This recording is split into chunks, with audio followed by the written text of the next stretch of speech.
उत्तराखंड हल्द्वानी में रेलवे की जमीन पर अवैध अतिक्रमण हटाने पर पुलिस प्रशासन पर पत्थर और पेट्रोल बम से हमला किया गया।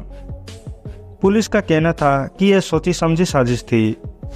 अब उन सभी को गिरफ्तार किया जा रहा है और उस नुकसान के लिए उनसे मोटी रकम भी भरपाई किया जा रहा है। उत्तराखंड में कांग्रेस की सरकार नहीं बल्कि बीजेपी की सरकार है। इन दंगाई और उनके आकाओं को पहले से पता था अगर ये हमला करेंगे तो बीजेपी की सरकार उन पर एक्शन लेगी, तो उन्होंने जानबूझकर ऐसा क्यों किया। इस बात को समझने के लिए आपको पूरा वीडियो अंत तक देखना होगा।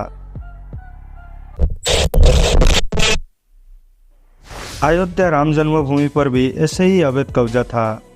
उन्हें अच्छे से पता था कि वो इसे कानूनी तरीके से नहीं जीत पाएंगे, फिर भी 500 वर्ष तक उन्होंने हार नहीं मानी और अंत में उनकी रणनीति की एक अच्छी इनाम भी मिला, 5 एकड़ जमीन, जिसमें भारत विरोधी शिक्षा दी जाएगी।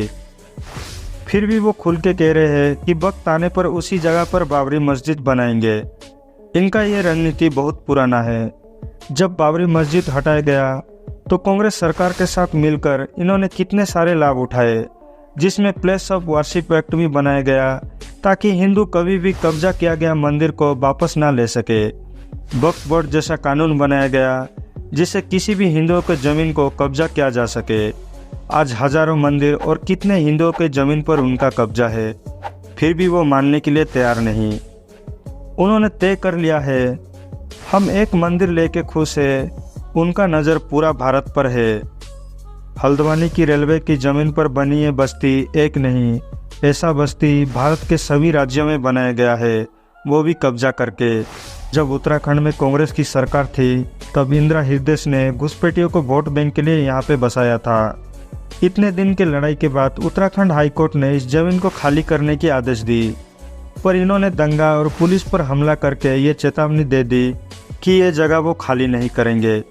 इतनी बड़ी हमला और देश में हुए नुकसान के बाद 2-3 लोगों को जेल लिया जाएगा तो कोई बड़ी बात नहीं। उन्हें अच्छे से पता है अगर ऐसे ही धरना प्रदर्शन करते रहे अंत में देश की सरकार को उनको घुटने तले आना ही पड़ेगा। तब वो इस रेलवे की ज़मीन के बदले उन्हें कानूनी तरीके से एक ज़मीन दिया जाएगा, जैसे अयोध्या में 5 एकड़ ज़मीन दिया गया था, जिसका कुछ दिन पहले इस देश में कुछ भी नहीं था। कुछ दिन के बाद उसे कानूनी तरीके से ज़मीन मिल जाएगा।